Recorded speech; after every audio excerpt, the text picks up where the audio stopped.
The countdown to the start of the 2025-2026 NHL season is underway, and I've got a wish list of a couple of things I want from this season for the Winnipeg Jets.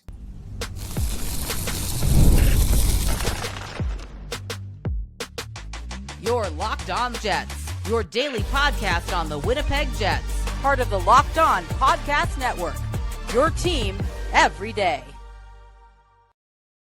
Hey friends, and welcome to tonight's episode of Locked On Winnipeg Jets, part of the Locked On Podcast Network, your team every day.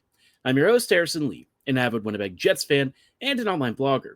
You can follow me on Twitter at HLivingLoco and at LO_Winnipeg Jets.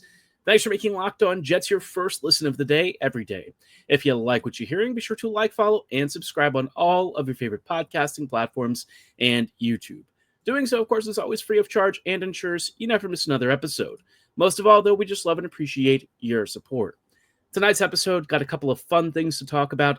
I want to talk about a wish list that I have for this upcoming season because I think this year may appear to be in some ways a bit of a wash season, right?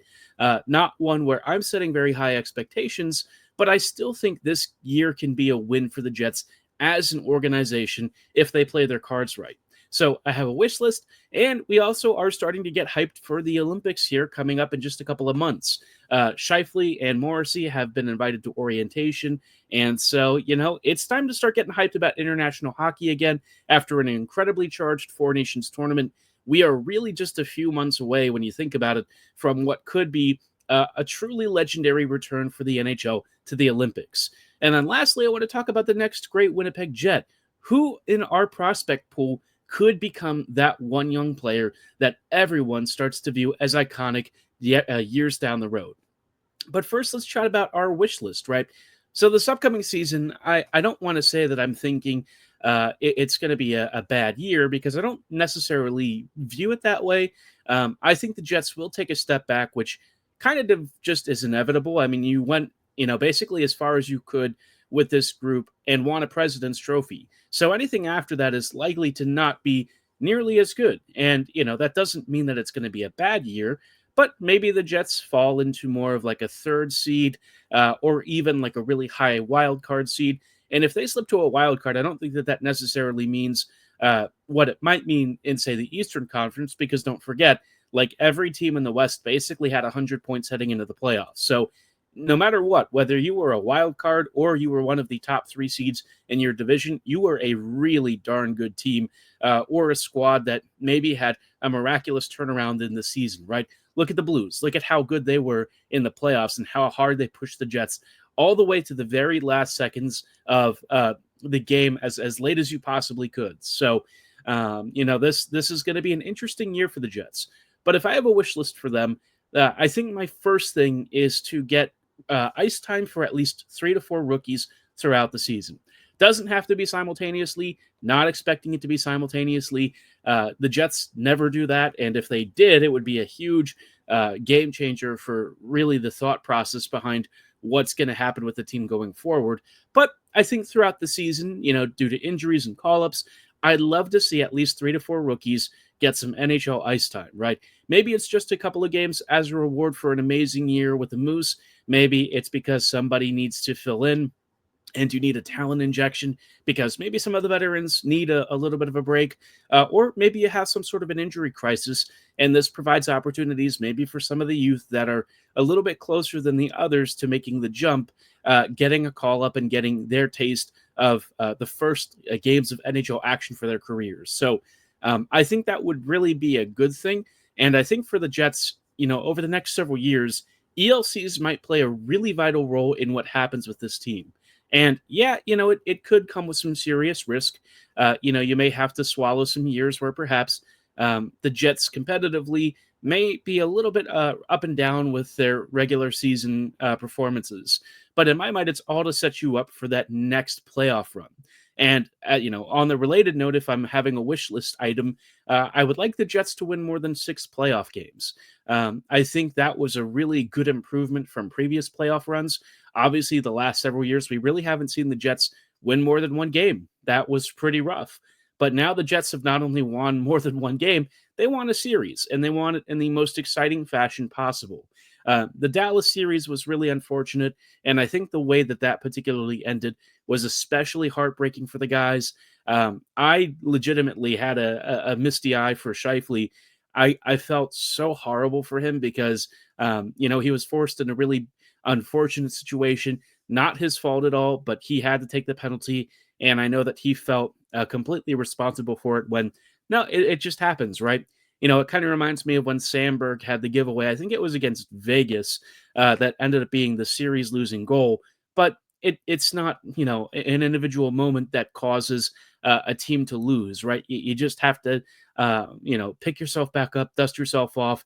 And with all the emotions that were probably going through his mind and the team's mind at the time, it's just one of those scenarios where you shouldn't take it for that face value. And hopefully, coming into this season, Scheifele's feeling better. My thoughts are always with his family and with him. And so, this is a really good opportunity for the team to kind of pick itself back up and hopefully, this year go on a deeper playoff run. I think last year we all thought maybe they could push through some of their issues and really get far. And they did, relatively speaking, they did make some really good headway. And now it's time to build on that success and truly go further than the last year.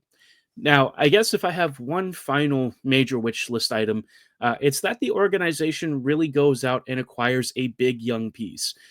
This is not something the Jets usually do, not unless they're forced to. And in my mind, this is one of those times where you should be forced to, but I think Winnipeg is probably going to be patient on that front. But, I think the days of where the team can just sort of sit back and wait for maybe a trade of disgruntled assets really is kind of over. Winnipeg needs to look at the market.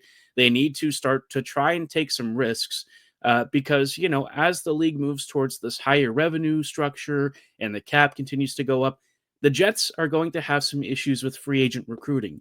And you never should build your team through free agency to begin with, but it's just going to take one more avenue out of Winnipeg's hands. And so I think the Jets really have a unique opportunity to look for guys who maybe on their own teams are looking for a change of scenery. Maybe they feel they're not really being viewed in the right light and deserve more ice time. Come to Winnipeg. Give the Jets a shot. If you give a young player who maybe doesn't have as many attachments to where they are, maybe they're not dealing with as many familial responsibilities and obligations, and they're willing to spend a year or two in Winnipeg to see if it's, the right place for them. Maybe this is how you really start to build that future core. I mean, look at Velarde, a guy who, is used to California sun and beaches, and he has committed for 6 years to the Jets. Yeah, probably partly because he had some injury history, and, this is a really good opportunity to get guaranteed money. But it also just seems like he's happy to be here. He plays on the top line. The fans love him. He's got his own goal song, the Macarena. So, I think that there's some real draw, especially for a team that just won a President's Trophy. So, if you can bring in that big young piece, it not only accelerates Winnipeg's retool, but it gives you an even bigger weapon for a potential playoff run this year. It can, check off multiple boxes. And I think for the Jets, take that swing, really prove to this fan base and to the players on the team that you are serious about winning a cup. Taves is a big signing on paper, but I think if you're really talking about difference makers on the ice, you need to find somebody else. Relying on him to do all of that, I don't think is really fair, and I think the Jets need to make sure that they set themselves up for present success and for the future. Would love to hear what else is on your wish list. I mean, I'm sure you have quite a few things you'd like to see this season.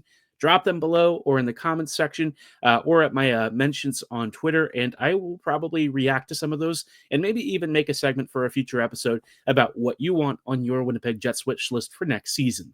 But, of course, amidst all of that, there is some good non-NHL news for the Jets. Scheifele and Morrissey have been invited to orientation for Team Canada ahead of the Olympics. This is exciting, man. We are finally getting international hockey at the truly most elite level back, and I literally cannot wait to show you and talk about it. We've all been there, logging on early and waiting forever for concert tickets to go on sale, only to lose your spot for a show you've been dying to see. Live music should be about making memories, not dealing with the stress of ticket shopping. That's where Gametime comes in.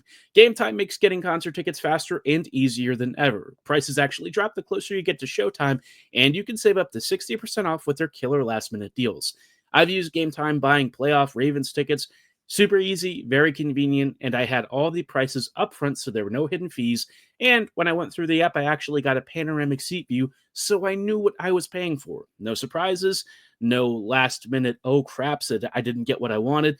This is exactly as convenient as it needs to be. And if you want to take the guesswork out of buying concert and show tickets, go with Gametime. Download the Gametime app, create an account, and use code LOCKEDONNHL for $20 off your first purchase. Terms apply. Again, create an account and redeem code LOCKEDONNHL for $20 off.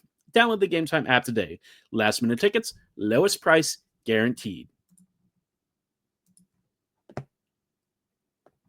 Hey friends, and welcome back to this episode of Locked On Winnipeg Jets, part of the Locked On Podcast Network, your team every day. Every day, thank you so much for rejoining us on tonight's show as we are chatting a little bit about, some of the offseason stuff. We just went through a wish list of what I hope to see for the Jets this coming season. And, we also have coming up this year, next calendar year, but this season, the most exciting thing possible for all of you who are absolute international hockey diehards. It is the return of the Olympics. It's been, 12 years now since we last saw the NHL at the Olympics. It's been many, many, many moons, and I think we've all been just waiting and foaming at the mouth for a truly elite international tournament where, the best of the best go. And look, the last couple of Olympics where we've had maybe some players who didn't quite make the cut or survive as long in the NHL as possible, got mixed in with some standouts from overseas. That was really cool in its own right, and it gave a lot of nations that usually didn't have a real opportunity a chance to shine. But now we have the return of true elite best on best for the Olympics, the way it should have been, and I am extremely hyped. I think that this is going to be a really fun tournament in Milan, is it Torino? But that they're Turin maybe. But either way, I'm just hyped for it. The Winter Olympics is always one of the most exciting sporting events possible. And, a February time where we're going to have a couple of weeks to just sit down and watch it, I think is super fun. Now, as far as the Jets are concerned, right, they're going to have a couple of invites, and Team Canada has already had their orientation going, and Shively and Morrissey have both been called up. I think they selected, around 42 players total to invite to this orientation to talk through it. And for the Jets, this is a really exciting time. I think if you're looking at Shively and Morrissey both going, not both will start for the team, but I do think Morrissey probably has a really good shot at being one of the 6 or at least one of the 7 big defenders to get chosen for this lineup. If, nothing else, he'll probably at least be on the bench and in the rotation. But the only reason he missed the Four Nations final was because he was terribly sick. So this is really his chance to, in my mind, get a big trophy, get a big medal.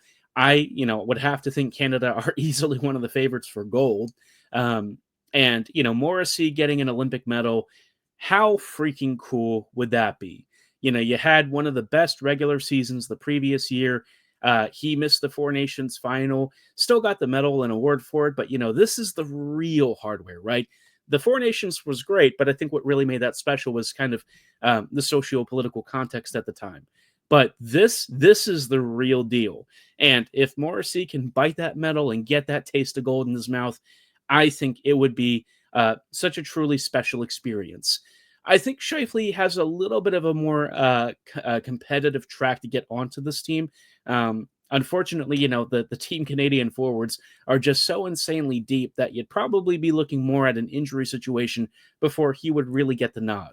But if he does, and if he actually does play for Team Canada, I think, that would be so sick as well. And really just on a personal level, selfishly, I want to really see him make it. He's had same way Morrissey a couple of years ago, really went through it. Shifley, had to deal with a very sudden loss this past year. And I think it would just be so inspiring and so wonderful if he got a chance to have, a sort of tournament like this where the team comes out on top. It fills him with confidence, and he's just surrounded by positive vibes. The Jets really rallied around him in that moment. The entire NHL community did, and it would just be cool if rather than the memory of that playoff series against the Dallas Stars, he can go in and win gold with Team Canada. I can't even begin to describe what seeing both him and Morrissey sitting on the ice with a gold medal would even mean. And I say this as an American, right? I still would love to see the Jets guys come away with gold. Now, that may be a little challenging because Team USA is likely to be on the other side with Connor Hellebuck. Obviously, Team USA hasn't made their camp selections or whatever yet. It's still a ways out, and we all kind of know who on the Jets would probably qualify. The one guy that I'm going to be watching very closely, and I'm a little bit interested in, is if Dylan Sandberg maybe gets a nod. He didn't really get much conversation last time for the Four Nations, but if Sandberg hits the ground running this year and really has a very successful start to the season, does he get some conversation about joining Team USA maybe as one of the reserves? Obviously, Hellebuck and maybe Connor are probably going to go to the Olympics. KFC, we didn't have as good of a Four Nations tournament, and maybe that's going to be held a little bit against him. But Hellebuck, it's Connor Hellebuck, right? He'll probably go be their starter. Dustin Wolf and maybe some other guys are probably the only dudes that you'd really talk about other than Otter, maybe getting a real shot. But Helly, right? It's Helly's net to really lose. And so, even though I'm American for a lot of reasons, I'm sure you can understand, I don't know that I'll really be rooting for this team specifically, other than just rooting for some of the Jets players to have a good tournament, right? But it would be great to see at least some of the Winnipeg Jets get themselves a gold medal, a nice thing to come back from Italy and come back to Winnipeg with a ton of confidence, a renewed focus, and a fresh mindset heading into the backstretch of the season. Because that March and April window could be really brutal on Winnipeg. It could be a very tiring time. You'll have a lot of guys dealing with fatigue who maybe didn't get as much rest. But, of course, the rest of the guys who had the time off, hopefully they'll be ready to pick them back up, help them through, and get this team through the final stretch heading into the postseason. Because, I absolutely think the Jets will make the playoffs. I really don't worry about that too much. But, it's going to be a fun time, man. I'm looking forward to it. I would love to know what you think about this upcoming Olympics. I haven't really seen as much conversation about it just yet because I think, we're still not even into fall yet. And, February is still a ways off, but in the blink of an eye, it's going to be here. We're going to be all hyped about international hockey. I can't wait to stay up until 2 a.m. watching, these gold medal games and really some of the group stages, the knockouts, all that stuff. I'm looking forward to it, man. I just love the Winter Olympics in general. For me, it's the best Olympics. I know the summer ones are usually some of the biggest, but when it comes to the winter sports, I'm just always partial to it. I love skiing. I love a lot of the luge stuff. And of course, international ice hockey at, the wee hours of the morning. Is there anything truly better than that? The answer is no. And I can't wait for it. I hope you're ready for it. I expect at least a couple of Winnipeg Jets to come home back to Winnipeg with a big, nice, shiny gold medal on their chest. Love to hear your predictions for the tournament. Which nations do you think are going to surprise people? If I have to take a sleeper nation, maybe the Czechs. Czechia, they've got some pretty good talent. Obviously, it's going to be a real uphill battle. And look, no one's really going to touch the Finlands, the Canadas, the USAs of the world. But, tournaments are always a fun time. You never quite know what's going to happen. And during the groups, sometimes there are really big upsets. So keep an eye out for all of these nations that are maybe upstarts. Maybe they've got some intriguing talent that is yet to really hit their stride. The Swiss could be fun too. So I'm just ready for it, man. February is going to be so much fun. And, if the Jets are maybe having a little bit of an up and down season, a couple of weeks off to take a break from the Jets hockey side of things and a focus on the Olympics hockey could be just what the doctor ordered. But give me your tournament predictions below or at my social medias at HLivingLoco and at LO_Winnipeg Jets. Closing us out, I want to talk about, the next great Winnipeg Jet. Where is the next Morrissey, the next Scheifele, the next Hellebuck? Who could be, from our prospect pool, the guy that Winnipeg fans remember forever, or have the Jets not brought that player in yet? Let's chat about that coming right up.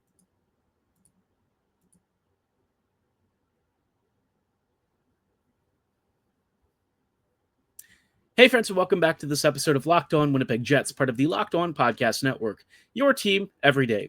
Every day, thank you so much for rejoining us at tonight's show, as I just want to close out with some quick thoughts on the next truly great Winnipeg Jet. And it seems a little funny to phrase it this way, but when you really think about it, right, it's been many years since we've had a player of a Morrissey or a Scheifele or a Hellebuck's caliber really join the team. Now, I think there are some intriguing candidates in Winnipeg's prospect pool who could reach a level that is at this height, but, it's a really big long shot. I don't know that there's anyone that I point to immediately right now who I feel is at that level and is guaranteed to make it. But I've got a couple of candidates who I think are on really good tracks and could be very interesting, intriguing bets for the long term to eventually hit the levels that we're really hoping for. If there's a guy that I think right now is on the team and could become something special, it's Cole Perfetti, right? Perfetti is the guy that I've really felt, is just waiting for that massive breakout season. The year where everything really finally comes together and he becomes the truly elite player. This past year, I think a lot of his game really grew by leaps and bounds. He looked a lot more defensively mature. I think the forechecking game really grew. He was frankly, a bit of a prick with the puck and off the puck. And he sort of talked about wanting to be Prick-Fetty as, the personality archetype going forward. And he's not like a nasty player, but he had a bit of an edge, and it really helped him win battles in the corner. It helped sort of suit, the lack of foot speed, where instead of being the guy who maybe skates past opponents, he just harasses the crap out of them until they turn the puck over. Kind of like having a really annoying gnat swinging about your head, and he would create offense and stuff out of that. The upcoming years, I really want to see him take that next step to be consistently the elite threat. I think that there's a lot that he does right, but it still hasn't consistently coalesced into just the most complete game ever. But I think he's getting there. And if there's a guy that I think, from the Jets could become a future star, Cole Perfetti is probably one of my favorite picks for this title. I don't know that he'll ever reach some of the heights of, a Scheifele or those guys, but I think he could become a really household name for the Jets. If we're looking elsewhere in the org, I've got two other candidates that I think, I'll say three candidates that I think could potentially do this. And we've talked about a lot of these guys before. The first one is on defense, and it's Salamonson. Salamonson, I do think the world of, and I think as far as Winnipeg's prospects are concerned, he is near the top. I think Jaeger has now given him a run for the number one status, but Salo really is close. Like, this is the guy that's probably going to replace DeMello. I think he's going to be Morrissey's pairing mate of the future, and I am super excited for him. His growth in North America was so fast. Obviously, he's still got a lot to work on, but in terms of young players coming into new ice and certainly a smaller rink with a faster game, he immediately looked like he was ready to start playing North American hockey, and he did it so fast. It's been a hallmark of his career to play against players older than him and really thrive within the first couple of seasons. And so I'm just excited to see him really mature his defensive game, to understand timing and spacing at this level, and to continue his trajectory, because I really feel like he could become a stealth star for the Jets and a player that, maybe has like a Rasmus Anderson sort of track. I don't know, again, if he'll ever reach that elite level height, but if there's a defender on this team that I think could, it's probably him. He's a dude that I really do think is going to be special one day, and I have a ton of time for him. If we're looking at two other prospects, it's Lambert and Jaeger. And Jaeger, I think, has the real potential to become, an eventual 2C for the Jets. We'll see how his offense in this first year or two really happens at the pro level, but he already plays such a defensive, mature two-way game, and his brain seems to work at a very elite level to where I really feel like it's just getting the tools to match up. He already has a great shot. His skating is reasonably solid, and, the passing is there. So how will it be at the, NHL and AHL level? I have a lot of time for him as a player who, even if he doesn't hit crazy offensive highs, is going to have the defensive maturity and mindset of an Adam Lowry. Now, Lowry will be a lot more physical, and I don't think Jaeger's game is really the same. But if we're talking about players that I think people are going to love and who are going to be talking about wearing some sort of a letter for the Jets down the road, Jaeger is easily a guy that I see being in that conversation. I think he's going to be really hardworking. I think he's going to be a very industrious player. I think he'll probably be at least a 40 to 50 point guy each year, if not more than that. And so I'm really excited to see him at the NHL level. I think his time is actually sooner than many people seem to suspect. It'll really just come down to the Jets making that decision rather than him, being the one to force that move. So I'm excited for him. I think he really has a very intriguing ceiling and one that maybe we haven't fully seen yet. So keep an eye out for Braden Jaeger. Lambert is the wild card. This kid is electric, and he's always thrived off of a lot of confidence and that elite skating of his. But so far, it's been up and down in terms of his pro level performance, at least on the face of it. I think he's done better than people really assume. And a lot of people look at this past year as a huge failure. I think the Moose just being really bad held him back a lot. And so I think if you put him in the right supportive environment and you give him the right players to work with, you're going to see why Lambert has, just boundless confidence in himself and really in his ability to create offense. And I think in camp and preseason, we're going to see a kid with a real chip on his shoulder. He is the closest player we have to an Ehlers in the system. And if he can finally start to find that traction at the pro level and really rip it up here with the Moose or with the Jets, I think he's got the potential to be one of the most exciting talents the Jets have ever drafted. All the tools are mostly there. It's just the decision-making and really the confidence that I think are still works in progress with him. But I love his game. I think he's a really exciting player. And if there's a guy that has the potential to hit 70 or 80 points with the tools alone, we're talking about a Lambert, right? He is an effortless skater. He's got a wicked shot. He's got great vision in passing.